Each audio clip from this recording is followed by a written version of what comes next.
사사기 21장 25절입니다. 그때에는 이스라엘의 왕이 없었으므로 사람들은 저마다 자기의 뜻에 맞는 대로 하였다. 오늘은 사사기를 대한 마지막 말씀을 드리면서 또 바로 이어지는 룻기와 또 사무엘기까지 이렇게 좀 연결을 시켜서 말씀을 드리려고 합니다. 지난주에 제가 설교 때 말씀을 해드렸던 것처럼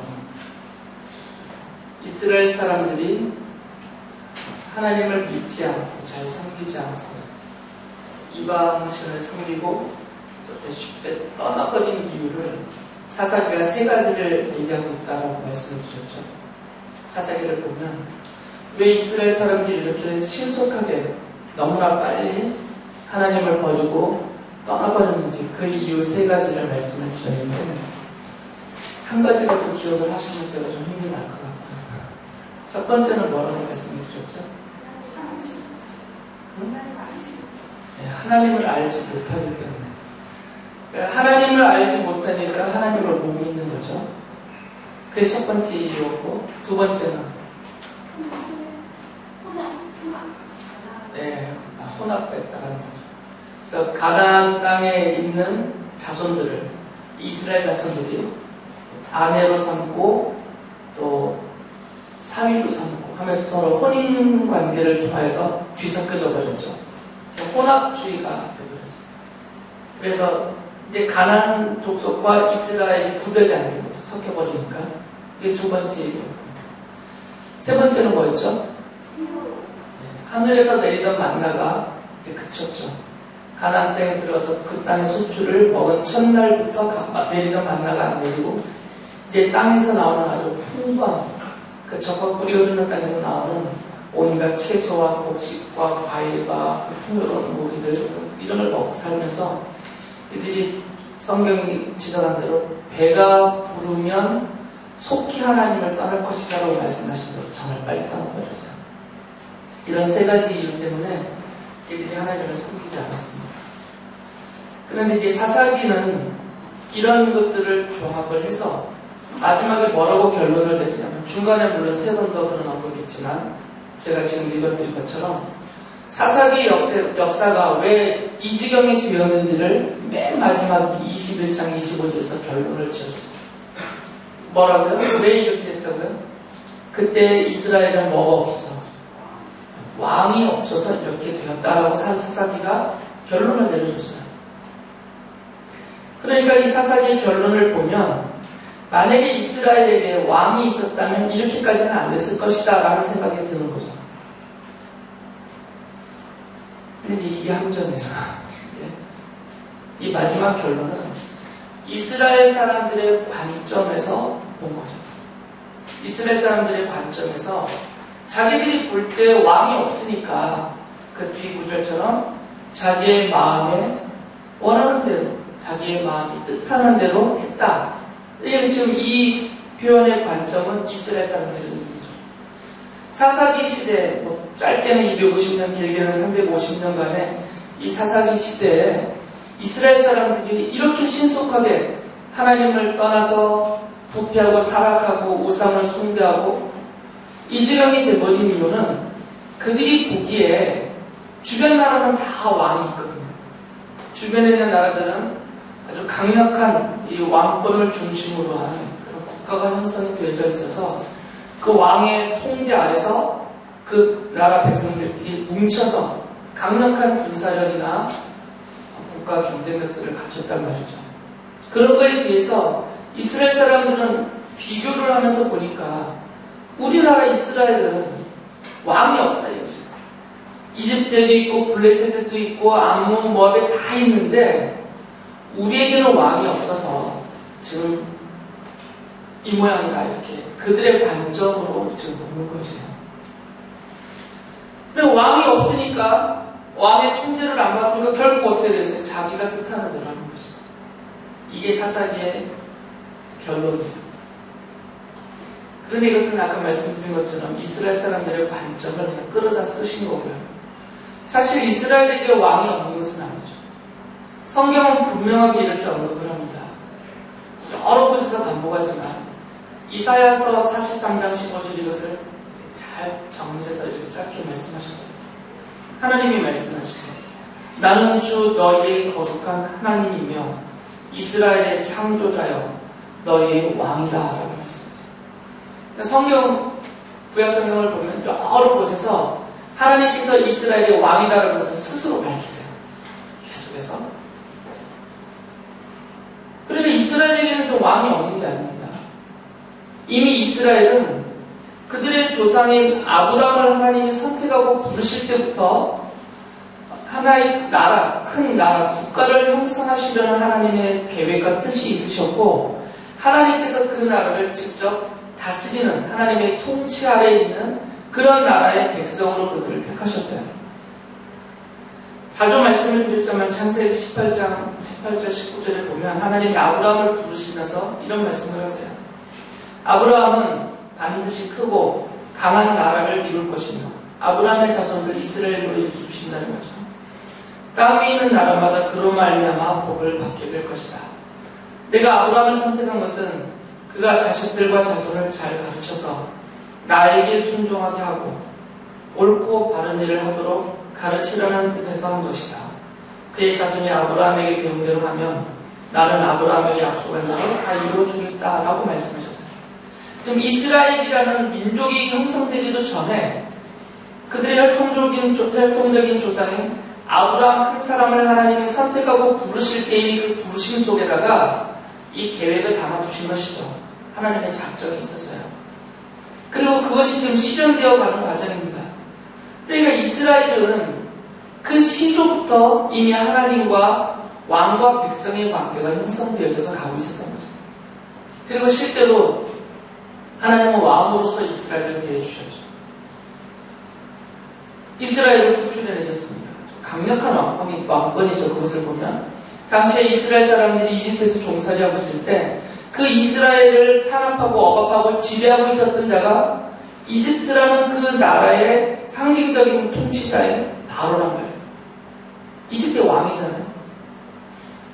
근데 하나님이 하나님의 종으로 하나님을 대신하여 대리자로서 모세를 보내셔서 이 바로를 쳐버리셨다고요. 이집트 그 강력한 왕권을 무너뜨린 더 강한 왕의 권세가 모세를 통해서 하나님께로부터 나타난 것이죠. 더군다나 그 모세를 통해서 보이시는 하나님의 왕권이라는 것은 이집트의 바로는 당시에 초강대국이지만 고작 그 땅 자기네 영토 안에 그 세력권 안에 있는 그 땅을 그냥 군사적으로 다스렸을 뿐이에요. 그런데 하나님이 그 바로를 치실 때에는 다른 군대 뭐 이런 거 생각 안 하셨단 말이죠. 초자연적인 일. 바로가 손 하나 댈 수 없었던 그런 이 우주의 자연적인 모든 것까지 동원하셔서 하나님이 쳐버리신 거거든요. 아예 홍해를 갈라버리셔서 바로의 강력한 그 군대를 몰살시켜버렸어요. 수장시켰어요. 그러니까 이미 이스라엘을 하나님이 구출해내실 때 하나님이 그 온 우주적인 왕권을 이미 보여주셨단 말이에요. 그리고 그들을 40년 동안 광야에 이끌어 가시면서 하나님이 주신 율법으로, 하나님이 주신 율법이라는 것은 세상 나라로 치면 법전이에요. 그 하나님의 법으로 그 백성을 다스리셔서 실제로 하나님이. 그리고 그들을 왕으로서 먹이시고 돌보시고 지켜주셨잖아요. 그리고 이제 가나안 땅까지 하나님이 그 백성들의 삶의 터전이요 기업으로 왕이신 하나님이 다 주셨단 말이에요. 그러니까 실제로 이스라엘은 시작부터 지금 이 사사기를 거쳐가는 이 시점까지 그 역사만 봐도 하나님이 자신들의 왕이 되심을 다 알 수가 있었던 것이죠. 그러니까 이스라엘에게 왕이 없었던 게 아닙니다. 그리고 왕의 통치가 약하고 없었던 것도 아니고 강력한 하나님의 율법이라는 아주 법전의 성격을 띤 이 율법을 통해서 그 백성을 하나님이 인도하셨단 말이죠. 그런데 이스라엘 사람들이 그 하나님을 버린 것입니다. 이스라엘 사람들이 나중에 사사기를 지나고 룻기를 지나고 바로 뒤에 사무엘기가 나옵니다. 사무엘기에 가면 사무엘에게 졸라됩니다. 우리에게도 왕을 세워달라. 주변 나라는 다 왕이 있다. 그리고 그 왕을 중심으로 저렇게 똘똘 뭉쳐서 강한 나라를 세우고 있으니까 우리에게도 왕을 달라. 우리가 왕이 없어서 결국 사람들이 자기의 마음에 뜻하는 대로 행하니까 전체가 모아지지 않는 거죠. 지파별로 결정하고 또 한 지파 안에서도 가문별로 뜻을 결정하고 그 가문 안에서도 또 가족별로 나눠지고 가족 안에서도 개인별로 나눠진단 말이에요. 그러니까 이게 강력해질 수가 없는 구조예요. 이 구조에서는. 그래서 이 사람들이 이제 주변 나라와 이제 대조 비교를 하면서 우리에게도 인간 왕이죠. 도이어지는 왕, 그 왕을 세워줘서 그 왕을 통해서 우리가 나라를 강하게 세우겠다. 이런 뜻을 밝혔어요. 제가 이제 좀 지나면 사무엘기를 들어가면서 다윗 이야기를 말씀을 드릴 때 국가에 대한 좀 개념과 성경이 말하는 국가에 관한 말씀을 드릴 텐데 그건 뒷부분에서 좀 더 말씀을 드리고요. 지금 이 이스라엘 사람들이 왕을 세워달라고 할 때 이미 하나님의 나라의 개념을 벗어버린 거죠. 이건 다음 설교도 말씀을 드릴 거고요. 그때 사무엘이 속상했죠. 왜 그러면 사무엘은 하나님의 왕이시라는 것을 알고 있는 사람인데 이스라엘의 거의 마지막 사사가 사무엘인데 사무엘은 하나님의 그 왕으로서의 이스라엘 백성을 다스림을 믿고 있고 자기는 그 대리자에 불과해서 그렇게 이스라엘을 이끌고 있는데 지금 이들이 하나님을 왕을 세워달라고 이렇게 졸라대는 것은 이제 사무엘 입장에서는 사무엘의 통치도 거부하는 것이다. 근본적으로는 하나님을 거부하는 거지만 그 속상해하고 있는 사무엘에게 하나님이 이런 말씀을 하셨죠. 사무엘상 8장 7절 보면 백성이 너에게 한 말을 다 들어주어라. 그들이 너를 버린 것이 아니라 나를 버려서 자기들의 왕이 되지 못하게 한 것이다. 그들이 막는다고 하나님의 왕이 아니신 건 아니죠. 그러나 그들의 그 관점에서는 하나님이 우리의 왕이 아니시다는 거예요. 그래서 우리에게도 다스릴 왕을 세워달라는 거죠. 이스라엘 사람들은 자기들의 이 요구와 행동이 어떤 의미가 있는지를 잘 생각을 못한 거죠. 왕이신 하나님을 거부한 행위인데 이것은 끔찍한 결과가 맺어질 것이 뻔한데도 그렇게 나왔던 거죠. 그래서 하나님께서 왕을 세워주라라고 하십니다. 왕을 세워주라고 하실 때 미리 신명기에 보면 하나님께서 모세에게 미리 하신 말씀이 있어요. 이스라엘 사람들이 가나안 땅에 들어가면 주변 나라처럼 분명히 왕을 세우려고 할 것이다. 미리 하나님이 다 아셔서 말씀하시죠. 분명히 그들이 왕을 세우려고 할 터인데 그것을 뭐 그들의 흐름이니까 어쩔 수 없다라고 치더라도 그런 상황에 있다 하더라도 세우는 왕은 이렇게 세워야 된다고 하나님이 미리 규정을 해주셨어요. 신명기 17장 14절 15절 보면 주 당신들의 하나님이 주시는 그 땅에 들어가서 그 땅을 차지하고 살 때 주위의 다른 모든 민족과 같이 당신들도 왕을 세우고 싶다는 생각이 들거든 당신들은 반드시 이게 중요하죠.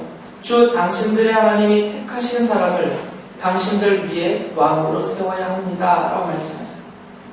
그러니까 사람으로서의 왕, 그들의 통찰 왕조차도 하나님의 선택 아래서 하나님이 세우시고 하나님이 그를 사용하시는 하나님의 왕으로서의 통치의 대리자의 역할과 성격을 갖게 하신다는 거죠. 그러니까 세상 나라와 다른 거죠. 세상 나라의 왕들은 대리성이 없죠. 내 나라고 내 백성이고 나 스스로의 통치일 뿐이야.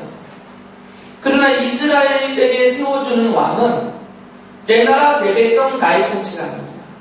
하나님의 나라 하나님의 백성 하나님의 통치의 중간 역할만 하는 거죠. 대리성을 하는 거죠. 왜냐하면 하나님은 이스라엘의 영원한 왕이세요. 이 하나님의 왕권은 취소될 수가 없습니다. 하나님의 왕권이 취소되면 이스라엘은 더 이상 하나님의 백성이 아닌 거죠. 왕과 백성의 계약 관계거든요, 지금.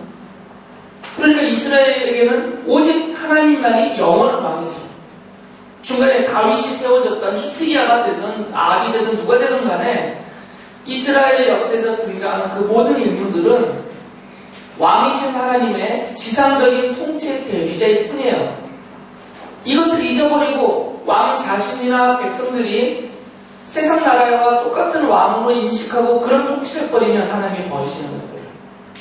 그러나 다윗과 같은 사람은 그가 하나님의 통치의 대리자라는 것을 스스로 알고 있어요.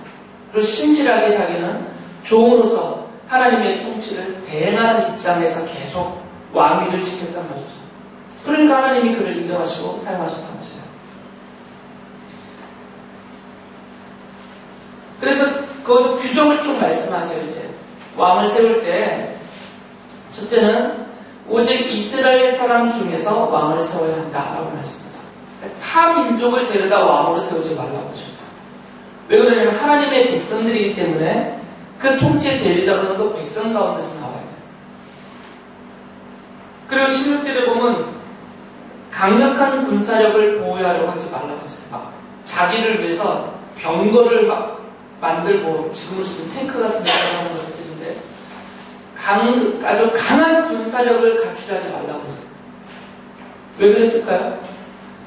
군사력이 세지면 이건 내 군대처럼 착각해서 나와 나의 군대의 힘으로 나라를 지키고 승리하는 것처럼 돼버리잖아요. 그럼 하나님의 왕권이 아니죠. 무시돼버리잖아요. 그러니까 군사 필요 없다는 거죠. 대표적으로 보여줬던 게 기드온의 경우가 그거였죠. 미디안을 칠 때 10,000명의 군사가 모였지만 다 돌려보내고 300명만 데리고 가서 쳤어요. 그때 하나님 하신 말씀이 있잖아요. 다 보내라고. 이 300명만 데리고. 저들이 군사가 많아서 자기 힘으로 이겼다 할까? 그래서 안 된다 그 말이에요.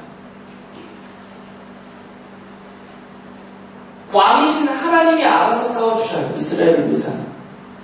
그러니까 군사력을 키우기 위해서 백성의 것들을 착취하고 그런 거 하지 말라는 것입니다.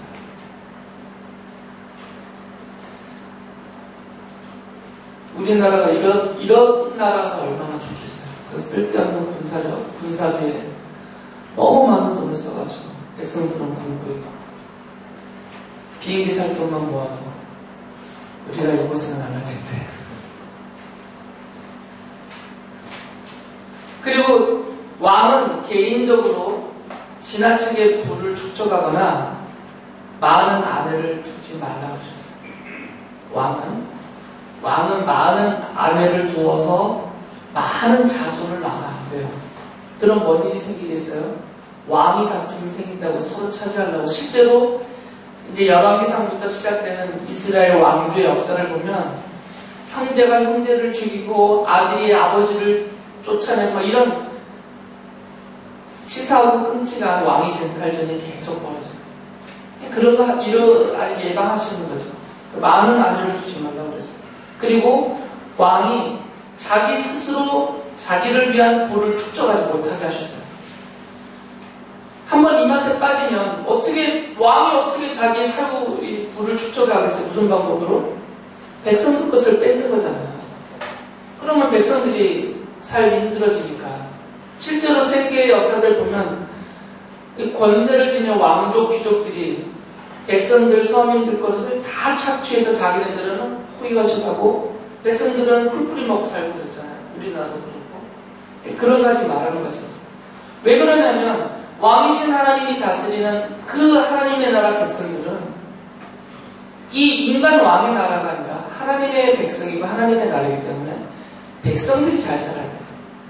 백성들이 행복이 된단 말이죠. 주님을 섬기며 그 은혜를 받고 누리며.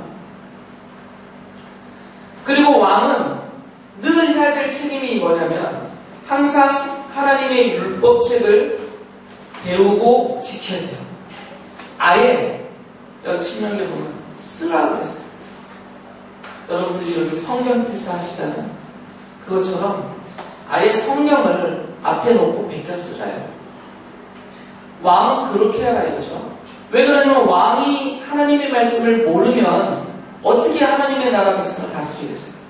그 통치 원리가 율법인데. 그러니까 왕이 가장 율법을 잘 알아요. 그래서 하나님의 뜻에 맞게 그 백성을 다스리고 이끌어가야 되는 것이죠. 그리고 20절 보면 왕은 교만하여서 백성을 업신여기지 말라고 그랬습니다. 왜 그러냐면 왕은, 이스라엘의 왕은 그냥 도구일 뿐이에요. 하나님이 쓰시는 도구일 뿐입니다.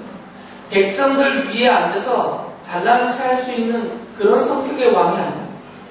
언제든지 하나님이 너는 안 되겠다 하시면 언제든지 버릴 수 있어요. 사울을 그렇게 버리시죠. 다윗을 세우시고.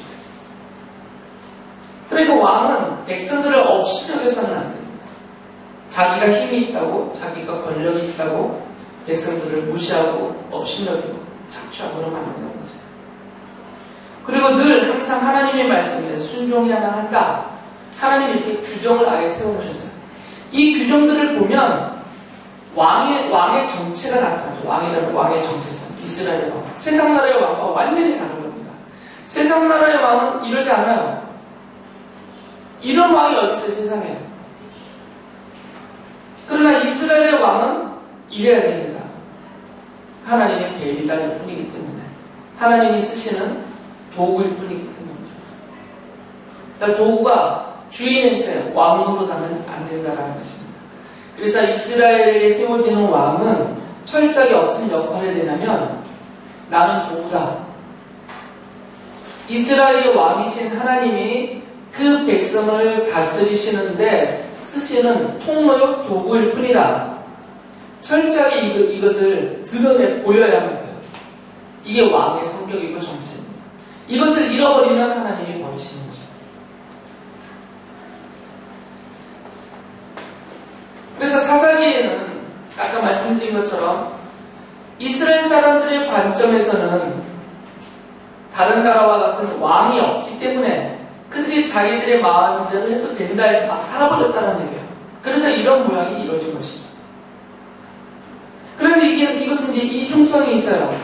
그 얘기는 뭐냐면 만약에 제대로 된 왕이 세워졌다면 제대로 된 이 하나님의 왕권의 대리자로서 하나님의 통치의 대리자로서의 성격을 지닌 참된 왕이 세워졌다면 이렇게 안 됐을 것이라는 말이죠.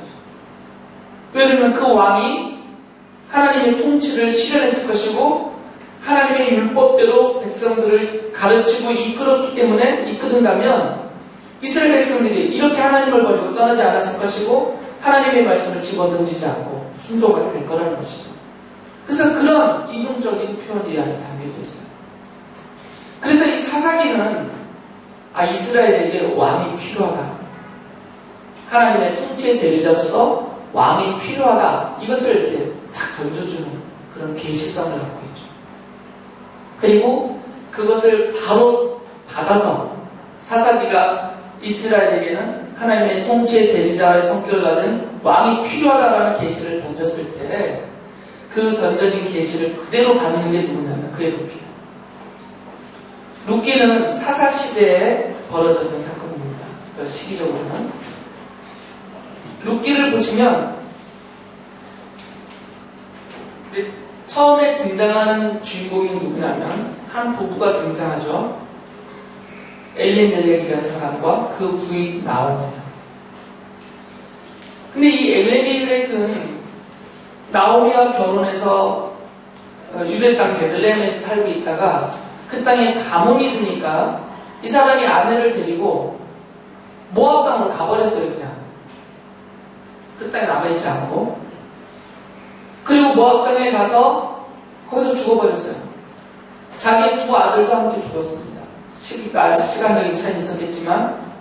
그래서 갑자기 엘리멜렉의 부인인 나오미도 혼자 살고 과부가 되었고 그 두 며느리도 과부가 되어버린 거죠. 그런데 이 엘리멜렉이라는 사람의 이름의 뜻이 엘이라는 말은 하나님에 대한 하나님이라는 단어예요. 뒤에 이가 붙으면 나라는 뜻이에요. 나의 하나님이라는 말입니다. 소유격으로 엘리 그러면 나의 하나님이란 말이고요. 뒤에 멜렉은 왕이라는 말이에요. 동사는 통치, 왕의 다스림이라는 동사지만 이것을 명사형으로 바꾸면 왕입니다. 그러니까 나의 하나님은 왕이다. 나의 하나님은 나의 왕이다라는 이런 뜻이에요. 엘리멜렉이라는 사람의 이름 자체가 이건 아주 다분히 의도적인 이름이죠. 성경에 기록할 때 하나님이 의도적으로 이 인물을 그 이름 지은 그 인물을 사용하시는 거죠. 그래서 이 엘리멜렉의 그 삶을 보여주시면서 이 엘리멜렉이라는 한 개인에다가 이스라엘 사람 전체를 투영시켜서요. 지금 같이 연결을 시키고 있어요.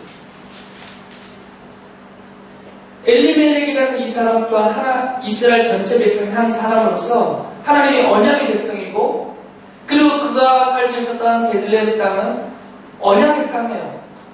하나님이 언약의 백성에게 주신 언약의 땅이에요. 그리고 하나님이 그의 왕이시라는 거죠. 그러면 그 땅에 가뭄이 들든 지진이 나든 뭔 일이 나든 전쟁이 터지든 하나님의 언약의 백성이고 언약대로 언약의 땅을 위해 하나님이 드디어 보내주셨다면 거기 있어야죠. 거기서 죽더라도. 근데 이 사람이 그냥 가뭄 들었다고 모압으로 가버렸더니 이 전체적인 사실을 가볍게 여긴 거죠. 이것에 대한 이 하나님의 언약에 대한 확실한 믿음을 갖고 있었다면, 그런 정체성이 있었다면 그가 이렇게 쉽게 떠나진 않았을 것이고, 또 이방 땅에 가서 이방 모압 여인들을 며느리로 삼지 않았을 것이에요. 이건 하나님의 율법을 범한 거죠. 가나안 여인들을 그 땅 여인들을 며느리로 삼지 말라 하셨단 말이에요. 그러니까 이런 것을 다 무시해버렸던 얘기는 하나님의 언약 자체가 완전히 무시돼 버린 거죠. 사사기 안에 보이는 이스라엘 사람들의 모습이 그대로 투영되고 있어요. 그가 모압 땅에서 죽어버렸습니다. 하나님의 진노를 받고 진멸당하고 멸절당해야만 되는 그 이스라엘의 모습을 그대로 보여주고 있는 거죠. 의도적으로 이 엘리멜렉을 사용하시는 거죠. 그래서 그 땅에서 나오미와 두 며느리가 과부가 됐는데, 이제 나오미가 이 베들레헴 고향 땅의 가뭄이 끝났다는 얘기를 듣고 고향 땅으로 돌아오려고 해요. 그래서 며느리들에게는 너희들 친정집으로 가라. 거기 가서 다시 결혼하고 잘 살아라. 나는 내 고향 땅으로 가겠다. 라고 해서 길을 떠날 때 룻이 끝까지 쫓아오죠. 룻이 끝까지 쫓아오면서 이런 신앙 고백을 하는 듯한 표현을 써요. 더 부연 설명이 없기 때문에 정확하게 해석하기는 어렵지만, 그러나 룻이 이 나오미를 향해서 한 말만 보면 상당히 신앙 고백적이죠. 앞뒤말은 좀 빼더라도 룻기 1장 16절 보면 어머님이 가시는 곳에 나도 가고 어머님이 머무르시는 곳에 나도 머무르겠습니다. 어머님의 결례가 내 결례이고 어머님이 하나님이 내 하나님입니다. 라고 고백을 해요. 그리고 진짜 유대 땅까지 돌아와요. 그리고 돌아온 다음에 룻이 보아스를 만나죠. 이삭을 죽다가 보아스를 만나서 결혼을 합니다. 그리고 보아스와 룻 사이에서 아들이 태어나는데 그 아들의 이름이 오벳이에요. 이 오벳이 누구냐면 이 다윗의 할아버지죠. 오벳이 이새를 낳고 이새가 다윗을 낳는다. 그래서 보아스, 오벳, 이새, 다윗으로 연결되는 이 족보를 여기서 보여줘요. 그러니까 룻기 안에 또 다른 중요한 신학적인 내용들이 있습니다. 교리적인 것이. 그러나 성경적으로 전체적으로 보면 룻기의 가장 중요한 메시지는 맨 끝에 나오는 다윗이에요. 그러니까 룻기의 성격은 다윗이라는 한 인물의 그 다윗 왕가의 정통성을 입증해 주죠. 하나님이 택하신 다윗이. 사무엘기로 넘어가면 하나님이 다윗을 택하시거든요. 그 다윗이 누구냐? 이 다윗은 사사기 안에서 그들이 하나님을 왕으로 섬기지 않고 하나님을 버렸는데 하나님이 그들의 왕 대심에 통치 대리자로 세울 그 왕, 신명기에서 이미 언급해 주셨던 그 세울 왕이 누구냐? 그러면서 룻기가 그 정통성을 보여주고 있는 것이죠. 그래서 사사기와 룻기와 사무엘이 이렇게 연결성이 있어요. 그래서 사무엘서에 가면 하나님이 다윗을 택하여서 왕으로 세우신 다음에 다윗과 왕국이라고 그러거든요. 이런 말씀을 말씀입니다. 앞에 또 길지만 중요한 내용만 보면 사무엘 7장 16절 보면 다윗에게 약속하세요. 내 집과 내 나라가 내 앞에서 영원히 이어갈 것이며 내 왕위가 영원히 튼튼하게 서 있을 것이다 라고 말씀합니다. 다윗을 통하여서 세우는 그 나라가 다윗의 자손으로 이어지는 그 왕위가 영원할 것이고 그 왕권이 이 이스라엘 백성 위해서 영원할 것이다 라고 하나님이 약속을 해주세요.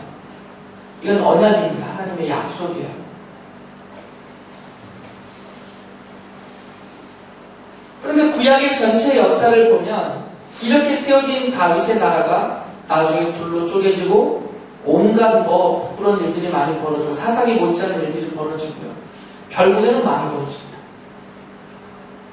북왕국 주전 722년에 아시리아에게 망하고 남왕국 유다는 주전 586년 아니면 7년 사이에 바빌로니아에게 망해버려요. 그냥 다윗의 왕가가 끊어져 버리죠. 그래서 다윗의 후손으로서 혈통은 계속 이어가지만 그들이 왕위를 차지하지 못하고 그냥 끝나버려요. 그런데 성경을 뒤를 계속 이어서 가다 보면 누가복음에 와서 이런 말씀을 하세요. 하나님이 천사 가브리엘을 보내셔서 마리아에게 성령으로 인하여서 내가 잉태하여 아들을 낳을 것이다 라는 것을 가르쳐주죠. 이게 수태보지라는 한자를 쓰잖아요. 임신하면서 알려줬단 말이죠. 그때 이런 말씀을 하세요. 누가복음 1장 31절부터 보면 보아라 그대가 잉태하여 아들을 낳을 터이니 그의 이름을 예수라고 하여라. 그는 위대하게 되고 더없이 높으신 분의 아들이라고 불릴 것이다. 주 하나님께서 그에게 그의 조상 다윗의 왕위를 주실 것이다. 그는 영원히 야곱은 이스라엘이에요. 야곱의 집을 다스리고 그의 나라는 무궁할 것이다 라고 말씀합니다. 그러니까 지금 사무엘상에서 다윗에게 하셨던 그 약속이 중간에 우여곡절이 이스라엘 역사에서 보이죠. 그걸 다 뛰어넘어서 지금 누가복음 1장에 와서는 예수 그리스도에게로 연결이 되는 거죠. 그래서 다윗의 언약이 예수 그리스도에서 실현되는 것을 보여주고 있어요. 그런데 중간에 이 다윗의 왕국 시대에 이사야 선지자가 이런 예언을 했어요. 이사야 9장 6절에 보면 한 아기가 우리를 위해 태어났다.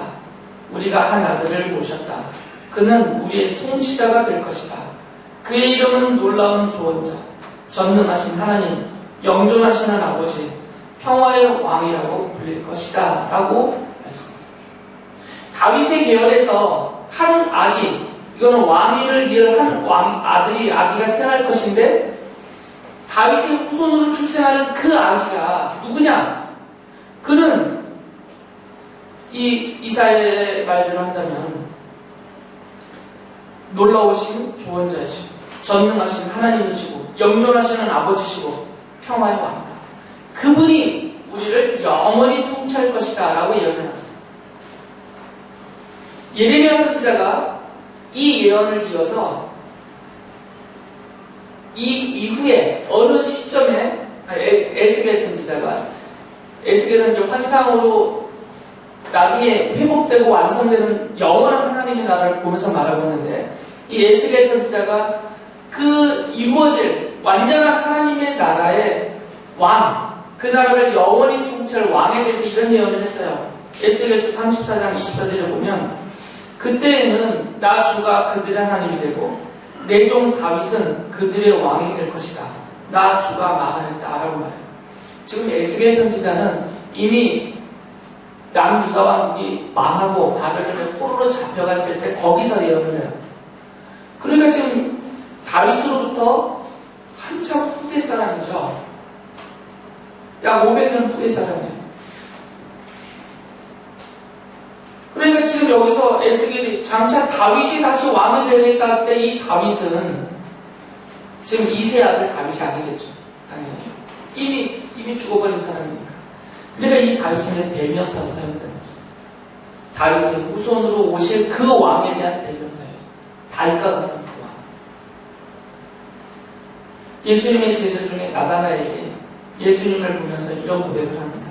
요한복음 1장 45절에 보면 선생님은 하나님의 아들이시오 이스라엘의 왕이십니다 라고 고백을 해요. 제가 중요한 구절만 좀 따서 말씀드리는 건데,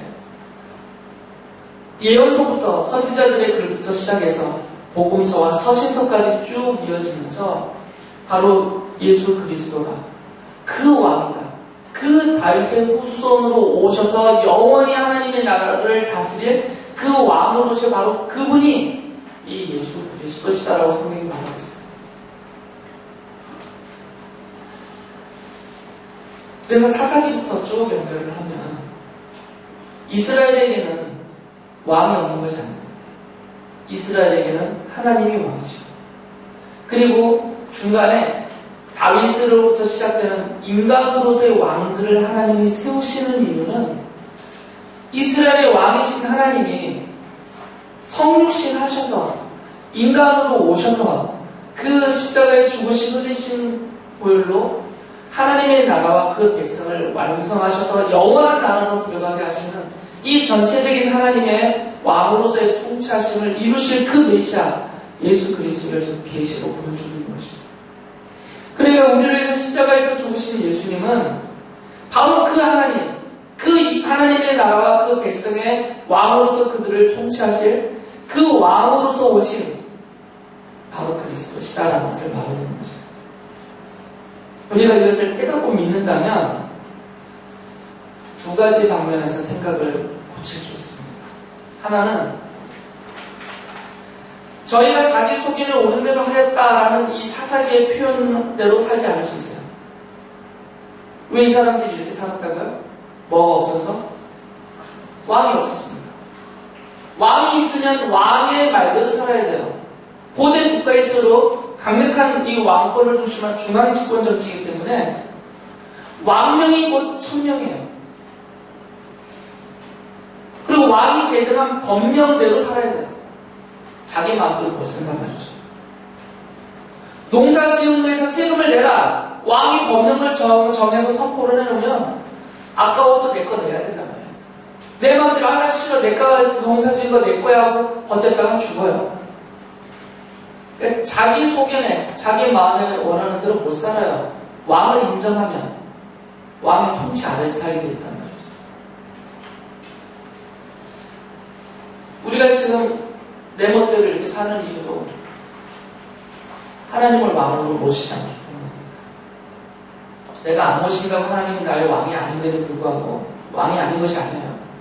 내가 하나님을 인정하든 인정하지 않든 하나님은 나의 왕이세요. 우리가 하나님의 백성이니까. 그렇지만 우리가 스스로 생각하기에 예전에 이스라엘 사람들이, 사사기 사람들이 막 똑같이 하나님을 나의 왕이라고 인정 안 한단 말이지. 그러니까 내가 좋아하는 대로, 내가 뜻하는 대로, 원하는 대로 그렇게 하는 거죠. 분명히 하나님의 법이 정해져 있는데, 성경에는 하나님의 법이 있는데 왕이신 하나님이 내주신 법령이에요. 이거 무시하고 사는 거죠. 내 마음이 원하는 대로. 하지만 우리가 하나님이 나의 왕이시라는 것을 성경을 통해서 깨닫고 인정하고 이 왕의 뜻대로 순응한다면 막 내 마음대로 함부로 못 살게 되겠죠. 내 마음대로 말 못하고 행동하지 못해요. 또 한 가지는 우리가 이 땅에서 이렇게 고생하며 살면서 정말 내 힘으로 발버둥 치며 아둥바둥 사는 것 같은데 이런 자세에서 바뀔 수 있어요. 백성은 왕이 돌봅니다. 왕권이 강할수록 왕의 그 권한과 왕의 능력이 크면 클수록 그 나라의 백성은 행복해요. 나의 왕이 하나님이시라면 그것을 내가 믿고 인정한다면 온 우주의 주인이시고 세상 모든 나라를 다스리시는 그 왕권 아래에 있는 나라면 내가 이것을 믿을 수만 있다면 그 하나님의 손길이 나를 돌보고 계시고 나를 인도하고 계시고 그 하나님이 아예 이 땅까지 오셔서 나를 위해서 십자가에서 죽으실 정도로 나와 그런 왕과 백성의 긴밀한 관계를 이루어주셨다면 안식이 된다는 거죠. 그 왕이신 하나님을 신뢰하면서 오늘 내 삶의 앞길에 펼쳐지는 일들에 대해서 그렇게 전전긍긍하지 않고 두려워하지 않고 아둥바둥되지 않고 주의 뜻을 찾으면서 순종하며 나아갈 수가 있다는 것입니다. 사사기를 보시면서 그 안에다 우리 자신을 집어넣고 나와 어쩜 이렇게 똑같은가? 하나님을 마음으로 모시지 않았던 저들의 모습이고 내 모습이구나. 그럼에도 불구하고 하나님이 나를 백성됨의 자리에서 내던져 버리지 않나 하시고 그 영원한 약속대로 나를 자녀 삼으시고 하나님의 백성으로 삼으신 이 영원한 약속을 그리스도의 보혈을 근거로 해서 하신 이 언약대로 지금도 나를 사랑하는 자녀여 하나님의 나라의 백성으로 여기셔서 이 온 우주적인 왕권을 가지시고 나를 지금 다스리시고 돌보시고 인도하신다는 이 사실을 믿으시고 더욱더 주를 의지하면서 그 말씀에 순종하며 애써 살아가면 우리의 왕 되신 주님께 기쁨을 드리는 영광의 도구로 살 수 있을 것이고 또 하나님이 우리를 통해서 이루시는 하나님의 뜻들이 내 앞에 이루어지는 모습도 볼 것이고 그 과정에 백성들에게 약속하신 그 기업과 그 영광과 그 풍성함도 누리게 될 것입니다.